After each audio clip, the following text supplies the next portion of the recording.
करें शुरू। आप सभी का आज के प्रेस वक्तव्य में स्वागत है। आप इतने शॉर्ट नोटिस पे आए, आपका धन्यवाद। आज सुबह से ही कांग्रेस सरकार के एक मित्र जिनके पास कैबिनेट रैंक है, उनका एक स्नाइपेड शॉट वीडियो वायरल हो रहा है और उसमें साफ दिखाई दे रहा है कि किस प्रकार से सरकार की छटपटाहट उनके कैबिनेट मित्र तक भी पहुंच गई है। हाल ही में कोर्ट का एक डिसीजन आया था जिसमें एचपीटीडीसी के 18 होटलों को बंद करने का दिशा निर्देश दे दिया गया और इन्हीं 18 होटलों को व्हाइट एलिफेंट सफेद हाथी करार दिया गया।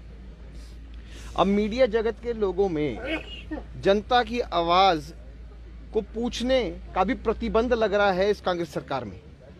आप देखिए कि किस प्रकार से एक मीडिया कर्मी के साथ मुख्यमंत्री के मीडिया प्रधान सलाहकार, जिनके पास कैबिनेट रैंक भी है, वो उनके साथ किस प्रकार से व्यवहार कर रहे हैं, उनको अपने कमरे से बाहर धकेलने का प्रयास कर रहे हैं, किस प्रकार से मीडिया की आवाज को दबाने का प्रयास हो रहा है।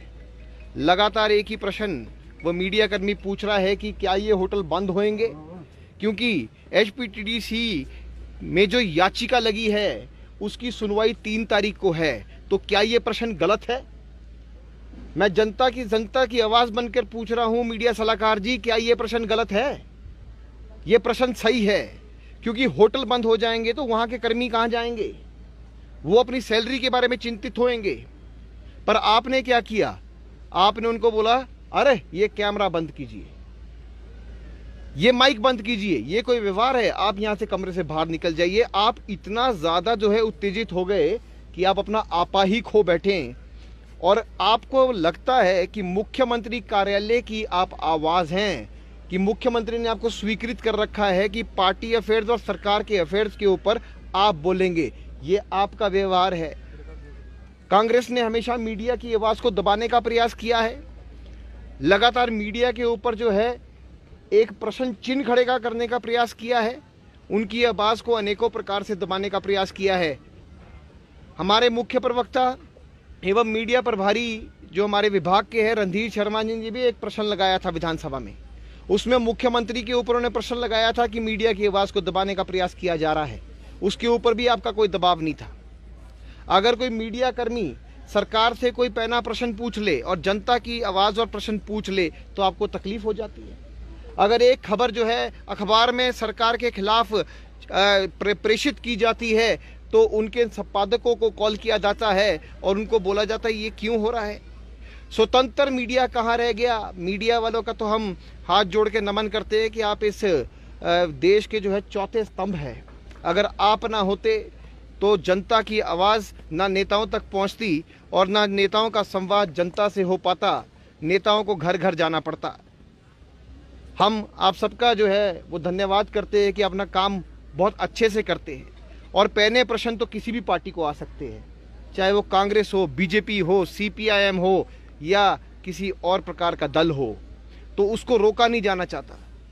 प्रश्न का जवाब सबको देना चाहिए।